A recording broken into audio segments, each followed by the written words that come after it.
예수께서 사두개인들로 대답할 수 없게 하셨다함을 바리새인들이 듣고 모였는데, 그 중에 한 율법사가 예수를 시험하여 묻되, 선생님, 율법 중에서 어느 계명이 크니까? 예수께서 이르시되, 내 마음을 다하고 목숨을 다하고 뜻을 다하여 주 너의 하나님을 사랑하라 하셨으니 이것이 크고 첫째 되는 계명이요, 둘째도 그와 같으니 내 이웃을 내 몸과 같이 사랑하라 하셨으니 이 두 계명이 온 율법과 선지자의 강목이니라. 아멘. 목회를 하다 보면 성도들이 저에게 찾아와서 물건을 사달라, 보험을 들어달라, 심지어 보증을 서달라고도 합니다. 그럴 때 여러 가지 사정으로 거절할 때가 있는데, 그러면 이 교회는 사랑이 없다, 이 교회 목사는 사랑이 없다고 하면서 시험에 드는 그런 분들도 있습니다. 성도들이 신앙생활을 하면서 성경적인 사랑이 무엇인지 잘 모르고 신앙생활을 하는 경우가 적지 않습니다. 하나님을 사랑하는 것이 무엇인지, 자신을 사랑하는 것이 무엇인지, 이웃을 사랑하는 것이 무엇인지 성경적으로 정확하게 잘 알지 못하고 사랑을 한다고 나름대로 이렇게 사랑을 하죠. 오늘 본문을 통해서 성도가 진정으로 하나님을 사랑하고 그리고 자신을 사랑하고 이웃을 사랑하는 것이 무엇인지 함께 은혜를 나누기를 원합니다. 유대 종교에는 거대한 종파 두 개가 있습니다. 하나는 바리새파고 또 하나는 사두개파입니다. 이들은 번갈아 가면서 끊임없이 예수님의 사역을 적극적으로 방해를 했습니다. 물리적인 힘도 동원해서 방해를 했지만 주로 사상적인 것들을 가지고 방해를 했습니다. 사탄은 교회를 공격할 때 물리적인 힘을 가지고 공격하는 경우도 있습니다. 그런데 교회 역사를 보면 대부분 사상적인 것을 가지고 교회를 공격합니다. 왜냐하면 물리적인 힘을 가지고 교회를 공격할 때 교회는 그걸 잘 막아내고 오히려 교회가 더 튼튼해지고 건강해졌습니다. 그런데 사상적인 공격 앞에는 참으로 무력하게 그지없이 교회가 무너져 내리는 것을 이 사탄의 나라는 잘 알기 때문에 주로 사상적인 것들을 가지고 교회를 공격한 것을 우리가 교회 역사를 통해서 보게 되는 것이죠. 그런 것처럼 예수님께서 사역하실 때에도 이 사탄에 휘여있던 바리새파와 사두개파, 이들이 끊임없이 사상적인 것들을 가지고 예수님을 공격하고 또 예수님의 사역을 방해를 했습니다. 먼저 사두개파가 예수님께 도전장을 냈다가 완패를 했다는 소문을 듣고 이번에는 바리새파가 예수님께 도전장을 내밀게 됩니다. 그래서 34절에 보니까 예수께서 사두개인들로 대답할 수 없게 하셨다함을 바리새인들이 듣고 모였다, 이렇게 기록이 되어 있습니다. 바리새파 사람들이 모여서 어떤 사상의 질문을 던져야 예수님을 이길 수 있을지, 예수님의 말문을 막아버리고 코를 납작하게 누를 수 있을지를 자기들끼리 모여서 의논하는 결과 자신들의 전공인 율법에 대한 질문으로 예수님을 넘어뜨리려고 한 것입니다. 그들 가운데 한 율법사가 이제 대표로 나서서 예수님께 질문합니다. 그런데 여기 보니까 그냥 질문했다 이렇게 기록이 되지 않고 시험하여 질문했다 이렇게 기록이 되어 있습니다. 이들의 질문의 목적은 어떤 해답을 구하는 것이 아니고요, 이미 자기들이 나름대로 해답을 가지고 있습니다. 질문의 목적은 예수님을 넘어뜨리게 하기 위해서, 예수님의 사역을 방해하기 위해서 질문을 하게 된 것을 우리가 볼 수가 있습니다. 그래서 35절 36절을 보면 그 중에 한 율법사가 예수를 시험하여 묻되, 그냥 질문한 게 아니죠, 테스트하기 위해서 질문했다 이렇게 기록이 되어 있습니다. 그래서 36절을 보면 구체적으로 예수님께 어떤 질문을 했냐면 선생님 율법 중에서 어느 계명이 크니까 이렇게 질문합니다. 그러니까 율법 중에서 어느 계명이 가장 크고 중요한 것이냐 이렇게 질문합니다. 모세의 오경에는 구약성경에는 수많은 율법들이 나옵니다. 그 중에서 우열을 가려서 가장 크고 가장 중요한 계명이 무엇이냐? 거기에 대한 답을 달라고 예수님께 질문합니다. 구약성경에는 참으로 많은 계명들이 들어있습니다. 그래서 바리새인들과 서기관들은 그 한 계명이라도 놓치지 않고 실천하기 위해서 도대체 계명의 숫자가 어느 정도인지 다 아주 꼼꼼히 살펴서 그걸 계산을 해냈는데 그 숫자가 613개의 계명이 있다고 하는 것을 발견했습니다. 그 중에 명령 계명이 248개, 그리고 금지 계명이 365개. 그래서 도합 613개나 되는 계명이 있다고 하는 것을 그들이 발견을 해냈습니다. 그러니까 이 613개나 되는 계명 가운데 어느 계명이 가장 크고 가장 중요한 계명이냐 이렇게 예수님께 질문을 이제 하게 된 것이죠. 사실 당시에 그 율법학자들 사이에서는 어느 계명이 가장 중요하고 어느 계명이 가장 큰 계명인지를 놓고 많은 논쟁이 있어 왔습니다.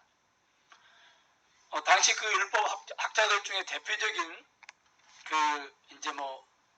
율법의 석학이라고 할 수 있는 두 명의 학자들이 있었는데 한 사람은 힐렐이고 한 사람은 아캅이라고 하는 그런 학자가 있었습니다. 그런데 힐렐이라고 하는 사람은 율법 중에 가장 크고 중요한 계명이 뭐냐? 제자들에게 어떻게 가르쳤냐면 내가 대접을 받고자 하는 대로 남을 대접하는 것이 율법에서 가장 크고 중요한 계명이다 이렇게 주장을 했고, 그 다음에 아캅이는 내 이웃을 내 몸과 같이 사랑하라고 하는 것이 율법의 가장 크고 중요한 계명이다 이렇게 주장을 했습니다. 조금씩 달라요, 주장하는 내용이. 그래서 딱 어느 계명이 어떤 것이 가장 중요하고 큰 것인지를 정의를 못 내리고 있었습니다.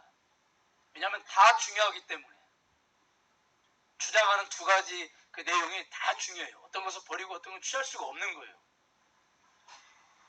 자, 그런 당시에 그런 그 분위기, 그런 상황에서 이제 그 예수님께 질문을 합니다.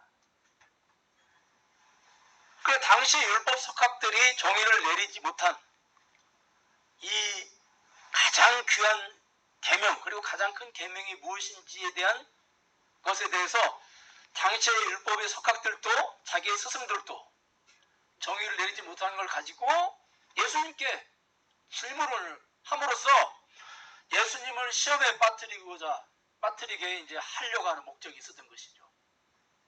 그래서 만약에 예수님께서 자신들의 스승, 즉 랍비들과 같은 대답을 한다면 예수님도 뭐 우리와 다를 게 없네.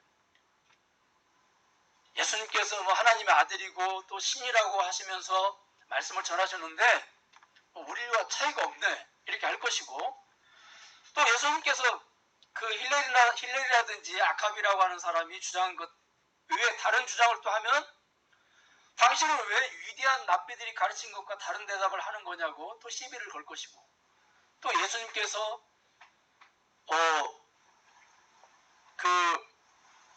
하나님을 사랑하는 것처럼 나를 사랑해야 된다 또 이렇게 말을 한다면 또 그것도 이제 올무에 걸리게 되는 것이고, 지금 이 질문 하나를 던져놓고 그리고 그물을 쳐놓고 거기에 예수님이 들어오기를 기다리고 있었던 것입니다. 그런데 여기 보니까 33절을 보면은요, 당시에 그 무리가 들었다 이렇게 기록이 되어 있거든요. 당시에 바리새인들만 그 현장에 있었던 것이 아니라 수많은 관중들이, 수많은 무리들이 있었던 것을 보게 됩니다. 그러니까 큰 광장 앞에서 수많은 무리들이 모여있고 그 다음에 거기 바리새파 대표가 한 사람이 나와서 예수님께 질문을 하고 또 그 질문을 받고, 그러니까 사람들이 이제 이렇게 에워싸고 예수님과 그 바리새파 대표가 두 사람이 서서 지금 질문을 주고받는 것이죠. 네. 그러니까 관중들이 지금 숨죽여서 지켜보고 있는 것입니다. 예수님 입에서 어떤 대답이 나올까? 수많은 사람들이 관중에 들어서 숨을 죽이며 지켜보고 있는 거예요. 이 그림을 한번 여러분들이 그려보시기 바랍니다. 자, 이런 가운데 드디어 예수님께서 입을 열어서 대답을 하십니다. 그 내용이 37절. 예수께서 이르시되 내 마음을 다하고 목숨을 다하고 뜻을 다하여 주 너희 하나님을 사랑하라 하셨으니. 38절. 이것이 크고 첫째 되는 계명이요. 이게 예수님의 대답입니다. 어떤 계명이 가장 크고 귀합니까? 그러니까 내 마음을 다하고 목숨을 다하고 뜻을 다하여 주 너희 하나님을 사랑하라. 이것이 첫째 되는 계명이다. 이렇게 대답을 하세요. 근데 사실은요, 이 예수님께서 말씀하신 이 내용은 이미 신명기 6장 4절과 9절에 나와 있는 말씀입니다. 신명기 6장 4절과 9절. 예수님께서 새로운 말씀을 하신 게 아니고요, 이미 바리새인들이 너무도 잘 알고 있는 그 말씀을 인용을 하셔서 말씀을 하십니다. 그리고 바리새인들은 이 말씀을 너무도 잘 알고 있어요. 왜냐하면요, 거기 그 신명기 6장 4절과 9절 말씀을 보면 내 마음을 다하고 뜻을 다하고 힘을 다하여 내 하나님 여호와를 사랑하라 이렇게 말씀하신 다음에 이 말씀을 6절에 보니까 마음에 새기고 네가 먼저, 그 다음에 7절 내 자녀에게 부지런히 가르치고. 그러니까 부모들이 자녀들에게 이 말씀을 부지런히 가르치고, 그 다음에 8절과 9절을 보면 자녀들이 어디서든지 볼 수 있도록 집 문 안팎에 붙여 놓은 것입니다. 그러므로 이 주님께서 말씀하신 첫째 계명에 대해서는 어느 누구도 시비를 걸 수가 없어요. 왜? 이미 자기들이 너무도 잘 알고 있는 말씀이에요. 그 말씀을 그대로, 구약성경에 기록된 말씀을 그대로 인용해서 대답을 하십니다. 예수님은 그들이 친 그물에 걸려들지 않습니다. 오히려 바리새인들이 이제 완패를 한 거죠. 바리새인들이 예수님께 한 방울 제대로 얻어맞은 겁니다. 사두개인들처럼. 그런데 예수님께서는요, 거기서 게임을 끝내시지 않고요, 한 가지를 더 덧붙이십니다. 30절과 39절과 40절 말씀을 보면 둘째도 그와 같으니 내 이웃을 내 자신같이 사랑하라 하셨으니. 자, 이 구절 역시도요, 레위기 19장 18절에 나와 있는 말씀입니다. 레위기 19장 18절에 나와 있는 말씀을 그대로 또 인용을 하십니다. 그러니까 전혀 그들이 의도한 대로 되질 않는 거예요, 지금. 왜냐하면 그들이 너무도 잘 알고 있는 율법을 인용해서 대답을 하시니까. 그런데 보세요, 여러분. 이제 여기서부터 예수님 반격이 시작이 되는 거예요. 여기서부터. 예수님께서 발등꿈치를 공격받았습니다. 바리새인들과 사두개인들한테. 근데 예수님께서 이제는 그들의 뒤통수를 치셔요. 이해가십니까? 치명타를 입히세요. 반격을 하세요, 이제. 근데 그 내용이 이 내용이에요. 근데 여기까지는 아무 문제가 없어요. 이건 공격하는 게 아니에요. 근데 이제부터 공격이 시작이 돼요. 자, 여러분 보세요. 이미 다 알고 있는 말씀을 인용을 하셔서 그들의 그 질문에 대답을 하셨는데, 그렇다면 여러분 보세요. 그들과 예수님의 차이가 어디에 있을까요? 이게 아주 굉장히 미묘하게 보이지만, 미묘한 차이 같이 보이지만 아주 엄청난 차이거든요. 자, 그들은 하나님 사랑과 이웃 사랑에는 차이가 있다고 생각을 했어요. 하나님을 사랑하는 것과 이웃을 사랑하는 것. 그러니까 하나님을 사랑하는 것과 사람을 사랑하는 것은 차이가 있다라고 생각하고, 그게 결코 동등하다라고 생각을 안 한 거예요. 그런데 예수님은 놀랍게도 이 두 계명을 동등하게 놓으십니다. 그래서 여러분, 둘째도 이와 같으니 이렇게 기록해요. 따라하겠습니다. 둘째도 이와 같으니. 둘째도 이와 같다는 말은요, 첫째, 하나님을 사랑하는 것과 이웃을 사랑하는 것이 같다, 차이가 없다, 동등하다, 이렇게 말씀하시는. 바리새인들은 절대 하나님 사랑과 사람 사랑은 동등할 수가 없다, 그것은 엄청난 차이가 있다라고 생각을 했어요. 그런데 예수님은 하나님 사랑과 이웃 사랑은 동등하다, 이렇게 말씀하십니다. 도대체 예수님께서는 왜 이런 말씀을 하셨을까요? 예수님의 이 말씀이 바리새인들에게 왜 치명타가 됐을까요? 그것은 바리새파 사람들이 모든 것을 다 들여서 하나님을 사랑한다고 큰 소리 쳤지만, 그들은 그 하나님 사랑이 이웃 사랑으로 나타나지 않았다고 하는 사실입니다. 그들은 하나님을 사랑한다고 큰 소리 치고 열심을 내고 또 그런 것들을 사람들에게 보여줬는데, 그들의 그 하나님 사랑이 이웃으로 흘러들어가지 않았어요. 이웃을 사랑하는 것으로 연결되지 않았단 말이에요. 그 사실을 예수님은 너무도 잘 알고 계셨습니다. 그래서 누가복음 20장 47절에 보니까 당시 종교 지도자들을 예수님께서 책망하시는데, 아주 무섭게 책망하시는데, 뭐라고 책망하시냐면 과부의 가산을 삼키며. 당시 종교 지도자들이 과부의 가산, 과부가 재산이 있으면 얼마나 있겠습니까? 그 과부의 재산을 삼겠다는 거예요. 제가 전에 섬기던 교회에 굉장히 생활이 어려운 집사님, 남편이 사업 부도가 나가지고 굉장히 생활이 어려운데, 어느 기도원을 가가지고 이제 기도를 받고 상담을 한 거예요. 그래서 그 기도원 원장이 무슨 얘기를 했냐면, 집에 돈이 얼마나 있습니까? 그러니까 얼마 있다고. 그러니까 그러면 집에 있는 모든 돈을 그냥 표현 그대로 제가 이렇게 설명을 드리자면 탁탁 긁어서 탁탁 긁어서 기도원에 바쳐라. 네. 그런 상담을 받았다고 저한테 얘기를 해요. 목사님 어떻게 하면 좋을까요? 탁탁 긁어서 바치라는데. 바로 그런 거죠. 과부의 남은 재산을 탁탁 긁어서 바쳐라. 과부의 가산을 삼키는 이 바리새인들과 서기관들. 과부의 가산을 삼키며, 이렇게 예수님 말씀하셨어요. 여러분, 누가복음 10장 27절에 보면은요, 거기도 똑같은 말씀이 나오는데, 하나님을 사랑하고 내 이웃을 내 자신과 같이 사랑하라고 예수님께서 말씀을 하십니다. 그러니까 종교 지도자들이 또 예수님에게 그 거물을 던지세요. 거물을 던져요.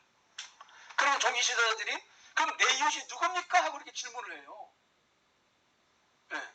내 이웃을 내 몸처럼 사랑하라. 그러니까 그러면 내 이웃이 누굽니까? 이렇게 질문을 해요. 예수님께. 그 예수님께서 내 이웃은 누구다 하시면서 비유를 들어 설명하시는데, 그 비유가 여러분들이 잘 아는 유명한 사마리아인 비유입니다.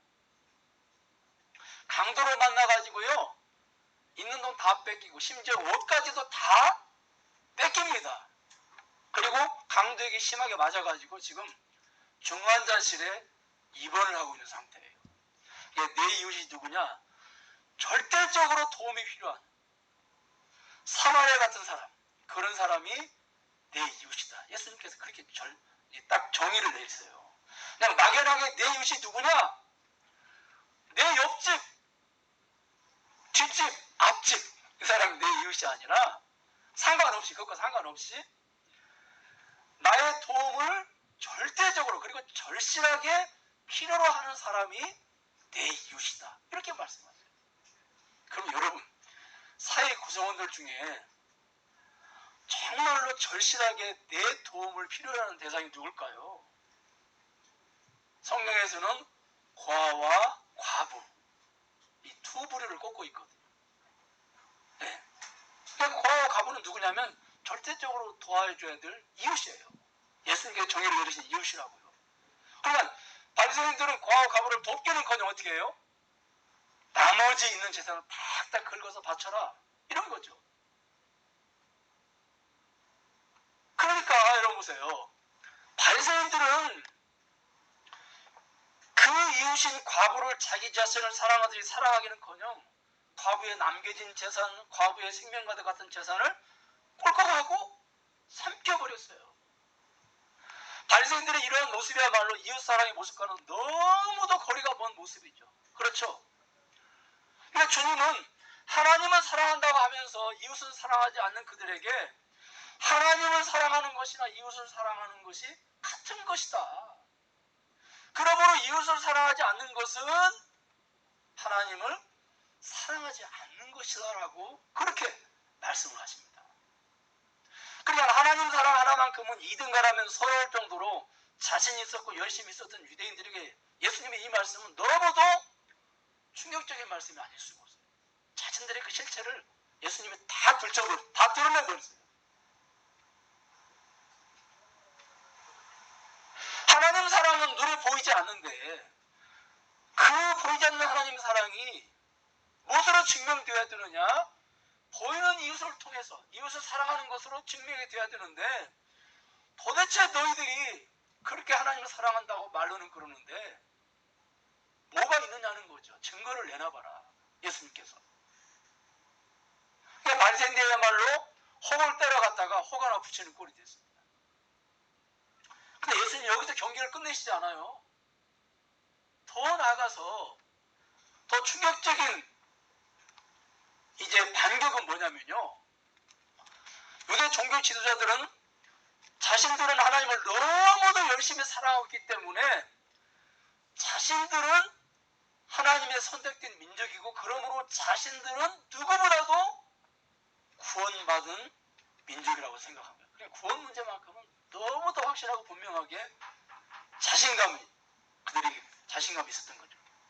그런데 여러분 보세요. 예수님은 그들의 구원 문제에 대해서 뭐라고 말씀하시냐면 한마디로 너희들 구원 문제에 그렇게 자신 있느냐? 너희들 구원받아서 확실해? 아니거든. 그러면 23장 마태복음 23장 15절을 보니까요. 너희보다 배나 더 지옥 자식이 되게 하는도다. 전도에서 지옥 자식 되게 한다는 거예요. 성도들을. 그런데 여기 너희보다 그 말은 무슨 말이에요? 바리새인들은 제외되는 거예요? 포함되는 거예요? 포함되는 거죠. 너희도 지옥 자식이다 그 말이죠. 그 다음 33절을 보세요. 독사의 자식들아 너희가 어떻게 지옥의 판결을 피하겠느냐? 이 말은 무슨 말이에요? 물어본 거예요? 아니죠. 반드시 너희들 지옥 갈 거야 그 말이죠. 여러분 보세요. 예수님은 이웃을 사랑하지 않는 것이 하나님을 사랑하지 않는 것이라고 말씀을 하셨어요. 이것도 그들에게는 충격적이에요. 그런데 그들이 구원을 받지 못한다고 말씀하세요. 가장 바리새인들이 싫어하고 가장 자존심 상해하는 말이 뭔지 아세요? 여러분 교회에서 누가 구원받지 못했습니다. 이런 말을 들을 때 누가 가장 기분 나빠하는 줄 아세요? 홍정일 목사님이 그 목사님들을 한번 모아놓고 설교를 하셨는데 이런 말씀 하셨어요. 목사님들 구원받으세요. 예수 믿고 그랬어요. 와, 그때 목사님들 반응이 난리가 났습니다. 아니, 우리 보고 예수 믿고 구원받으래. 여러분 그렇지 않겠어요? 교회에서 누가 가장 예수 믿고 구원받으세요 그런다면 누가 가장 자존심 상하겠어요? 가장 누가 기분 나쁠까요? 중직자들, 그렇죠. 장모님이라든지 권사님들 이런 분들이 가장 기분 나쁘겠죠. 아니 내가 예수 믿은 지가 몇 년인데 내가 이러면 모태신앙인데 나보고 예수 믿고 구원받으래. 바로 그런 거죠. 지금 가장 자존심 상하고 가장 화가 나고 분노가 치밀어 오르는 이 말이 뭐냐면 너희들 하나님 사랑한다고? 아니야.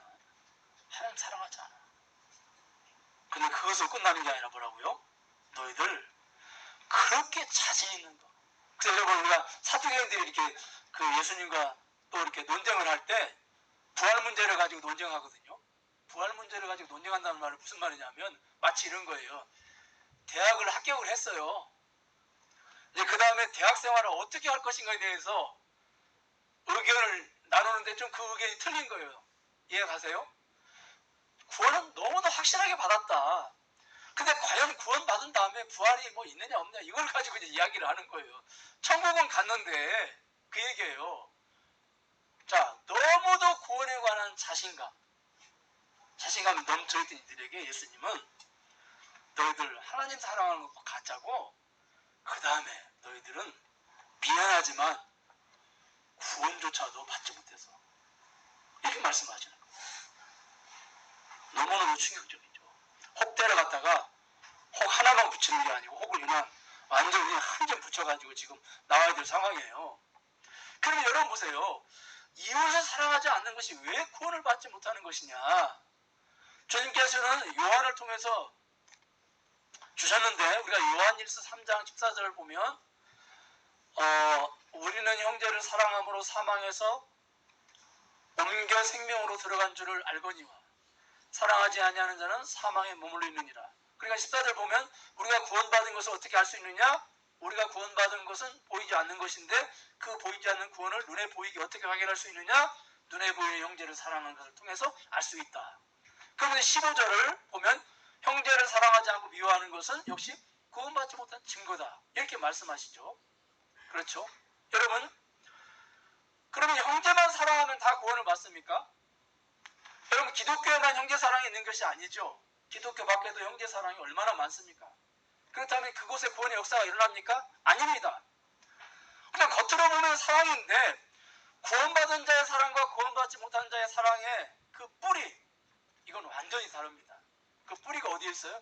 요한일서 3장 16절 거기 이렇게 기록이 되어 있습니다. 그가 우리를 위하여 목숨을 버리셨으니 우리가 이로써 사랑을 알고, 목숨을 버리는 사랑, 다시 말해서 예수님의 십자가 사랑을 알고 이웃을 사랑하는 것이다. 그러므로 형제 사랑의 에너지가 어디에서 나오냐면요, 바로 십자가 사랑이에요. 이 이웃 사랑의 가구가 무엇이냐면 십자가 사랑입니다. 그러니까 지금 진정한 이웃 사랑의 원천, 진정한 이웃 사랑의 뿌리, 진정한 이웃 사랑의 가교이신 예수님이 바로 그들의 눈앞에 있어요. 종교 지도자들의 눈앞에 있는데 그런데도 그들은 예수님을 알아보지 못했습니다. 여러분, 우리가 꼭 기억해야 될 것은요, 우리가 하나님을 사랑하는 그 뿌리가 어디에 있어요? 우리가 왜 하나님을 사랑하죠? 그것은 다른 것이 아니라요, 바로 예수님 안에서 우리가 하나님을 사랑하는 거예요. 그러니까 덮어놓고 하나님이 좋아 사랑하는 게 아니고요. 우리 복음성과 가사에 보면 예수님이 좋은 걸 어떻게 합니까? 예수님이 왜 좋습니까? 이렇게 물어보면 대답을 해야 되죠.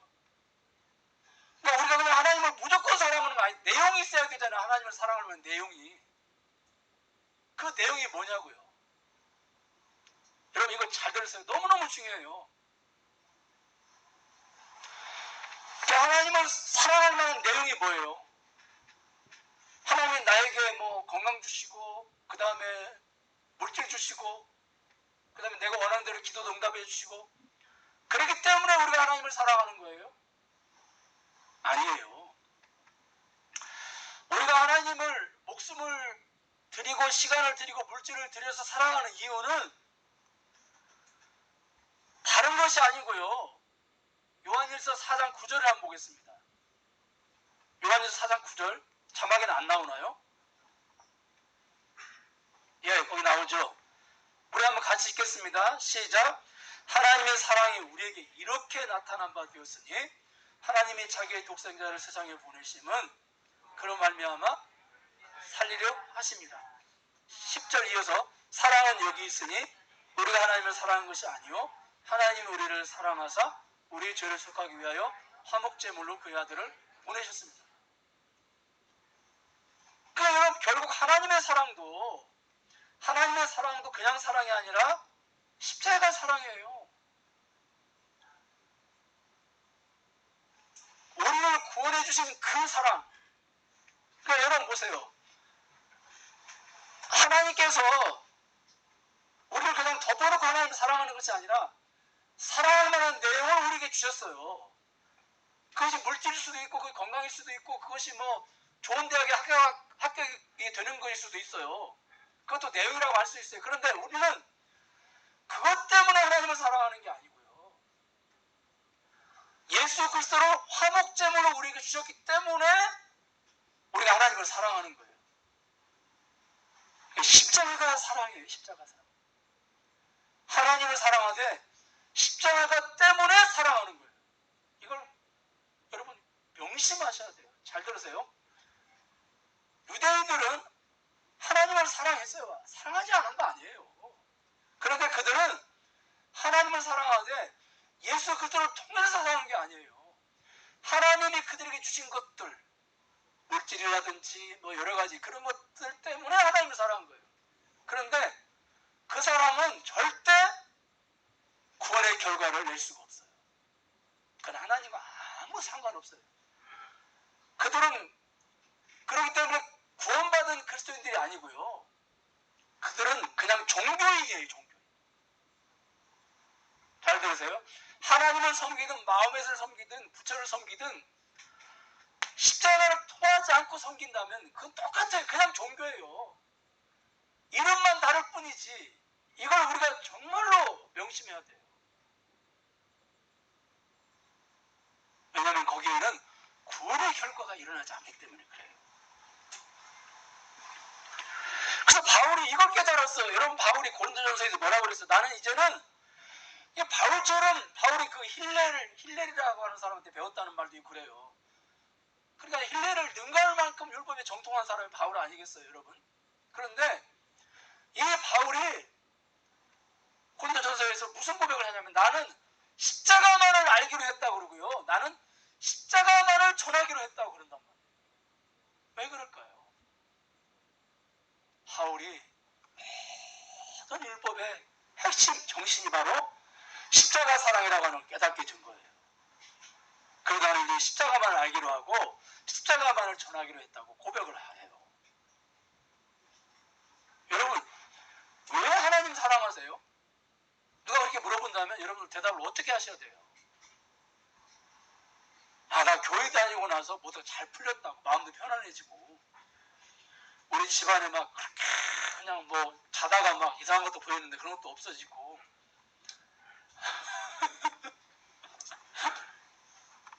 그래 나 하나님 사랑한다고 나 하나님 없이는 이제 못 살 것 같다고 그러시는 거예요?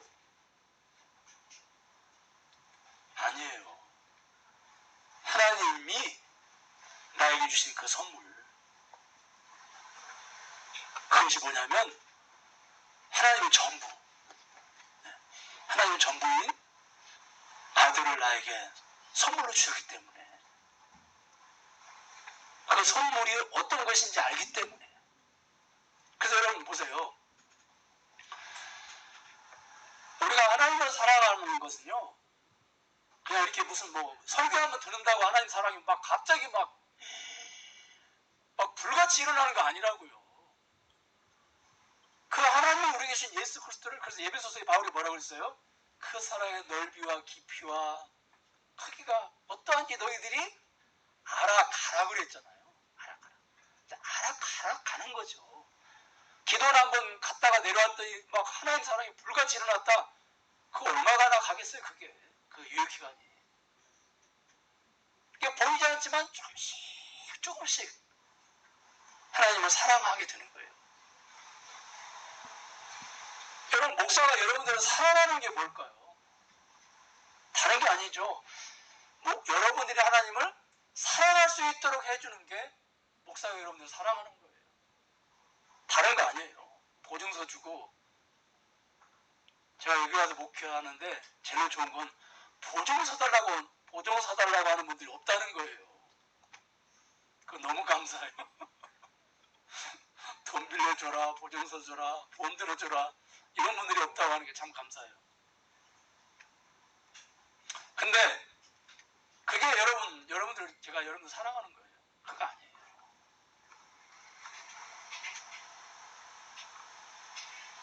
또 여러분들이 저를 사랑하는 것도 아니죠. 하나님 말씀을 잘 듣고 그리스도를 알아가는 일에 힘쓰고, 그게 여러분들이 저를 사랑하는 거예요.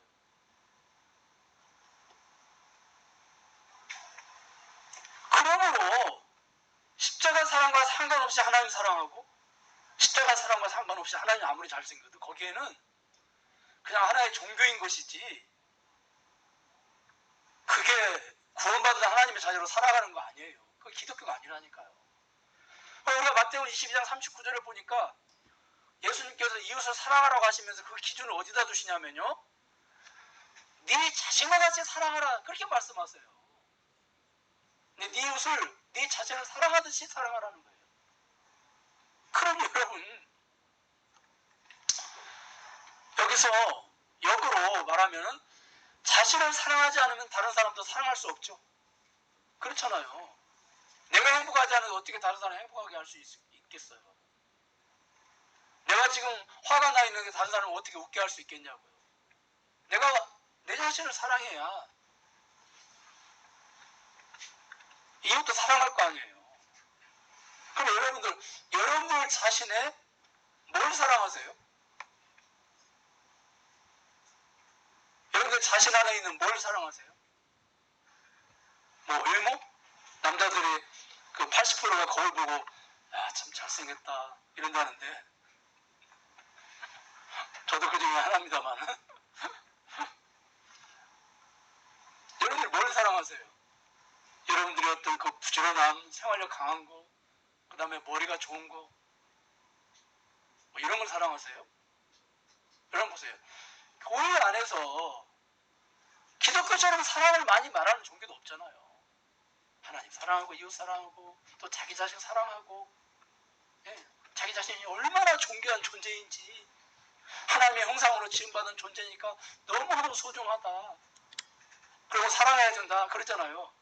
근데 도대체 자기 자신이 뭘 사랑해야 되냔 말이에요. 누가 이렇게 질문하면은 대답을 해야 될 거 아니에요. 자기 자신이 뭘 사랑하세요?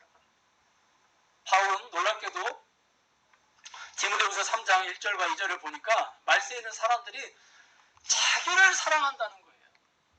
이게 말세의 사람들이 문제가 자기를 안 사랑해서 문제가 아니라 자기를 사랑하는 게 문제다, 이렇게 바울이 얘기를 하고 있어요. 그럼 말세의 사람들이 자기를 뭘 사랑하는 거예요? 다른 거 아니죠. 다른 거 아니죠. 바로 자 보세요. 예배소서 2장 1절을 보면 너희의 허물과 죄로 죽었던, 그 다음에 3절에서는요 본질상 진노의 자녀인, 이런 말씀이 기록이 되어 있죠. 말세의 사람들이 사랑하는 자기 사랑은 다른 게 아니에요. 허물과 죄로 인해 죽은 자기를 사랑하는 거죠. 본질상 진노의 자녀인 자기를 사랑하는 거예요. 이게 문제예요. 이해 가세요? 요즘 요즘 굉장히 그런 어떤 그 20세기를 심리학의 세계라고 부를 정도로, 특별히 20세기 후반부터 자아사랑과 관련된 책이라든지 또 이런 방송 내용들이 참 많이 나오잖아요. 뭐 건전한 자아상, 자아실현, 자신감, 자아존중, 뭐 자기 잠재력 개발, 심지어 그 교의도 긍정의 힘, 내면치유, 적극적인 사고방식, 말한 대로 된다, 상상한 대로 된다, 이런 것들이 다 자기와 관련된 그런 내용들이 교회에도 이렇게 그 세상 밖에 있는, 그 교회 밖에 있는 심리학적인 내용들이 교회 안에 들어와 있는 거거든요. 그런데 지금 바울이 말세에는 자기를 사랑하는 것이 왜 문제가 되냐? 그 사람들이 자기를 사랑하는 것이 어떤 자기를 사랑하는 거예요? 구원받기 전에 자기를 사랑하는 거예요. 구원받기 전에 자기가 뭐예요? 학벌, 외모, 능력 이런 거 다. 이게 구원받기 전에 자기예요. 그런데 구원받은 다음에 예수 믿는 사람들도 그런 자기를 사랑한다는 거예요. 그러면 구원받은 다음에 예수 믿는 사람들은 누구를 사랑해야 돼요? 자기 안에 계신 예수 그리스도와 관련된 그 가치, 그러니까 예수님을 보내주셔서 얻은 새 생명, 예수님을 보내주셔서 얻은 그 하나님의 자녀, 권세, 예수님을 보내심으로 말미암아 예수 그리스도를 통해서 얻은 부활의 몸, 이런 것들을 우리가 사랑해야 된다는 거예요. 이런 것도 뭐예요? 십자가 사랑이죠. 쉽게 정리해드리면 우리가 하나님을 사랑하되 어떻게 사랑해야 돼요? 십자가 사랑으로 사랑. 우리가 나를 사랑해도 어떻게 사랑해야 돼요? 십자가 사랑으로 사랑해야 돼요. 구원받은 나, 그리스도 안에서 주어진 나, 그 가치 때문에 사랑하는 거죠. 그래서 여러분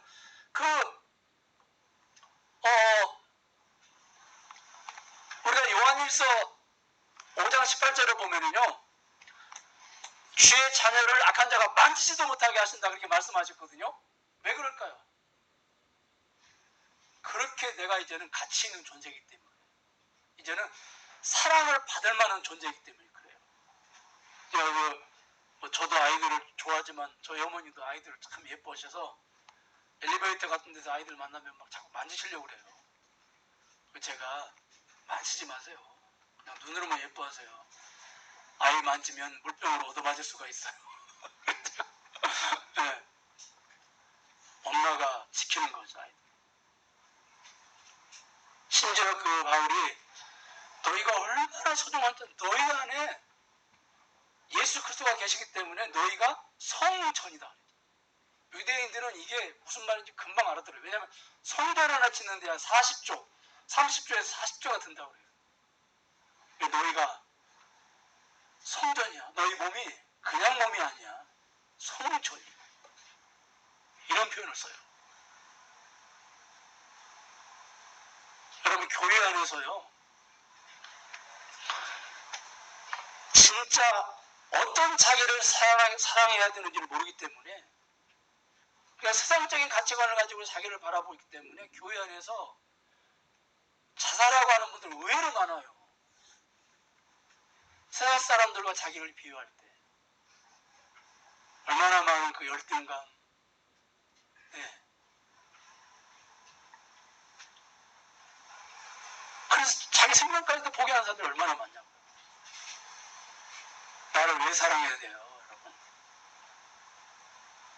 그런 거 없이 그냥 자기 사랑하고 그런 건 전부 다 자기 개발이고요. 자기 행복론이라고 하는 그런 붙잡고 가는 거죠. 이웃사랑도 마찬가지예요, 여러분. 이웃사랑도 그냥 교회 안에 어떤 교회를 보면은요, 굉장히 사랑이 많은 교회 같이 보여요. 그런데 이건 그냥 하나님께서 우리에게 말씀하신 그 성서적인 사랑으로 사랑하는 게 아니고요. 그냥 그 인본주의적인 사랑이에요. 가만히 보면. 이게 이웃 사랑의 목적이 어디 있어요? 우리가 이웃을 배부르게 먹여주고 입혀주고 시위해주는 목적이 어디 있어요? 목적은 그리스도를 만나게 하는 게 목적이거든요. 한번 생각을 해보세요. 예수님께서 사역을 하실 때 얼마나 많은 사람들이 빵을 먹었어요. 얼마나 많은 사람들이 병을 고쳤어요. 심지어 어떤 사람은 죽었다 살아나기까지 했잖아요. 그러면 그 사람들이 과연 그 다음에 어떻게 됐을까요? 결국에는 병들고 죽게 되잖아요. 그러면 그 다음에 만약에 그들이 구원받지 못한다면 그게 무슨 의미가 있냐고요. 그 이웃사랑 구제라고 하는 게 무슨 의미가 있어요. 진정한 의미에서 그게 사랑이라고 할 수가 있나요? 그렇지 않잖아요. 아무리 그들에게 구제운동을 활발하게 하고 아무리 그들이 먹을 것을 주고 그들의 필요를 채워줘도 그들이 예수를 만나지 못한다면 그게 진정한 사랑이라고 할 수 있냐고요. 십자가 사랑을 그들이 발견하지 못한다면 어떻게 그것이 진정한 사랑이라고 할 수 있냐고요. 한번 생각을 해보시라고요. 교회 안에 예수님과 상관없는 그런 사랑, 인본주의죠. 뭐 쉽게 말하면 인본주의. 다른 거 아니죠. 그러니까 예수님의 십자가 사랑, 이건 다 빼버리고 예수님께서 이 땅에 계실 때 가난한 자들의 친구가 되신 거, 교회도 가난한 자들의 친구가 되어야 된다. 병 고쳤으니까 교회도 병을 고쳐야 된다. 빵을 먹였으니까 교회도 빵을 먹여야 된다. 이런 거죠. 그럼 이게 여러분 석가나 공자나 명자나 무슨 차이가 있어요? 아무런 차이가 없어요. 여기에 무슨 구원운동이 일어나겠어요, 여기에. 그렇잖아요, 여기에. 그러니까 진정한 이웃사랑은 어떤 사람이 할 수 있어요? 자기를 성경적으로 사랑할 수 있는 사람이 이웃사랑을 할 수가 있어요. 자기 무엇을 사랑하는 거예요? 자기 안에 계신 예수 그리스도. 예수 그리스도를 통하여 입은 너무도 소중하고 가치 있는 자기. 그 자기를 사랑하는 사람이 진정으로 이웃을 사랑할 수 있어요.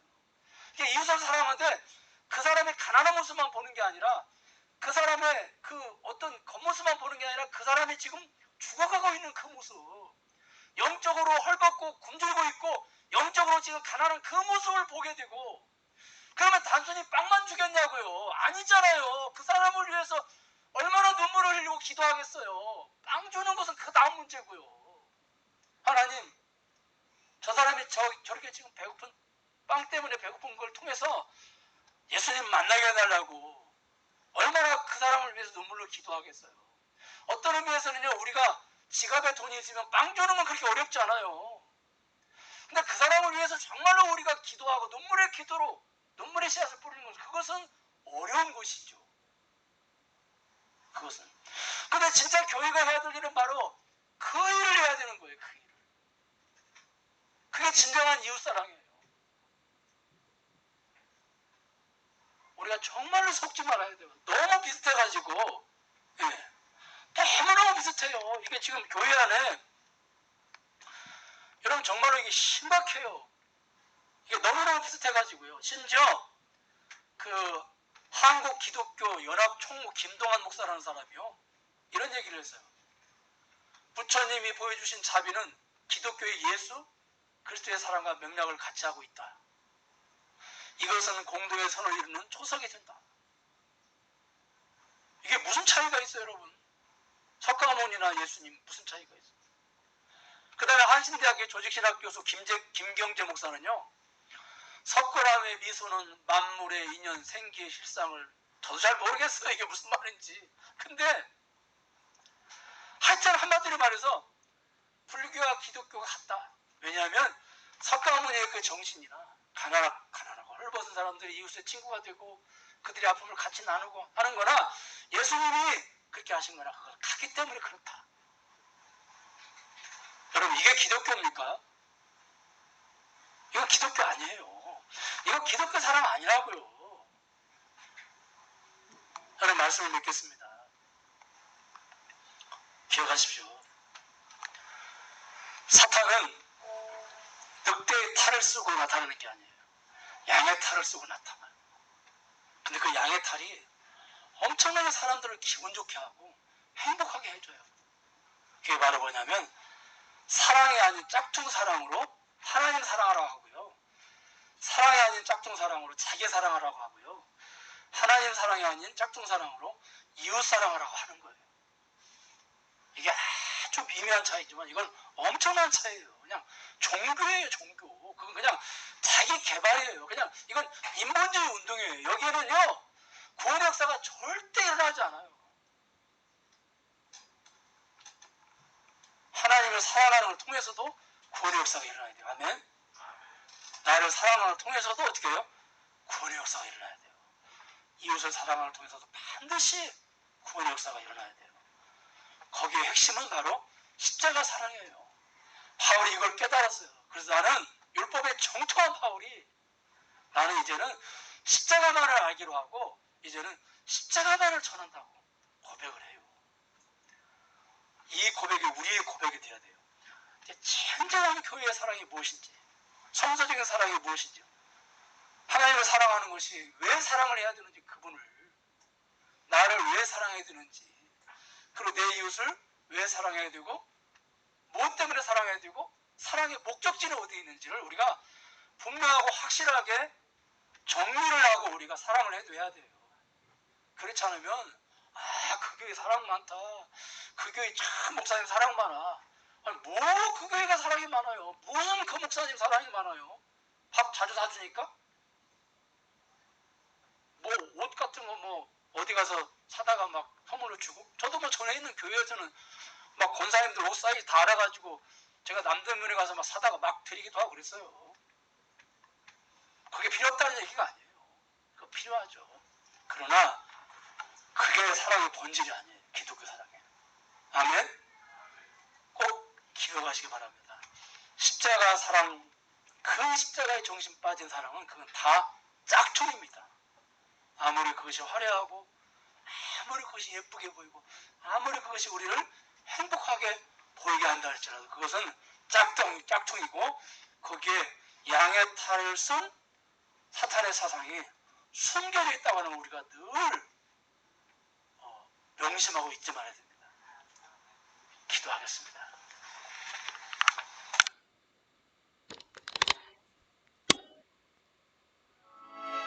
하나님의 아들을 믿는 믿음 안에서 사는 것이라.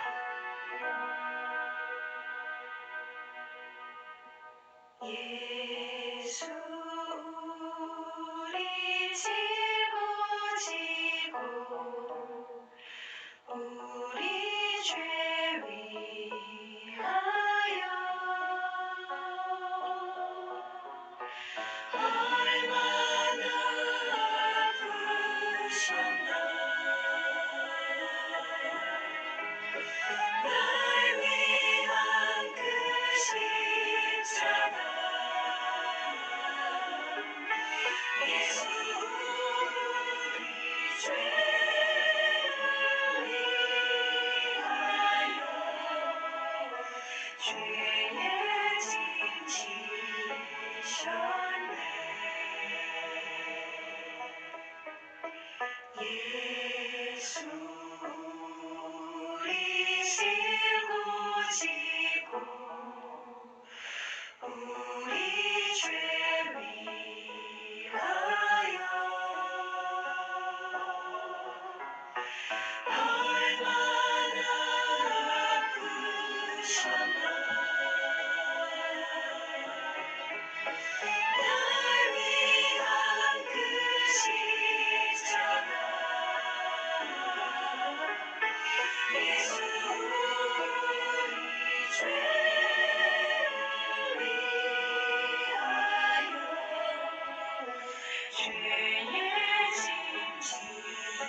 지셨네.